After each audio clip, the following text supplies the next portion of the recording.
তো এইজোপা পুলি সময়তে আমি ইয়াতে কাটিং কৰি দিয়া হৈছিলে। তো ইয়াৰ গ্ৰোথ বহুতে ধুনীয়া দেখা পোৱা গৈছে।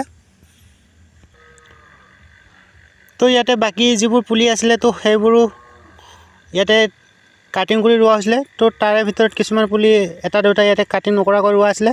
তো যিবোৰ পুলি ইয়াতে কাটিং কৰি ৰোৱা হৈছিলে তাত সেইবোৰ পুলি বহুতে ধুনীয়া আৰু জোপোহা গ্ৰোথ ইয়াতে হোৱা দেখা পোৱা গৈছে। তো ইয়াতে সকলোবোৰ পুলিৰে বৰ্তমান কলি ধৰিবলৈ আৰম্ভ হৈ গৈছে।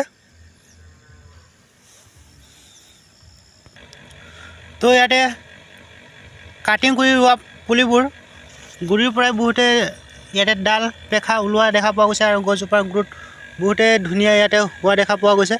ফলনো বহুতে ধুনীয়াকৈ ইয়াতে ধৰিবলৈ আৰম্ভ হৈছে।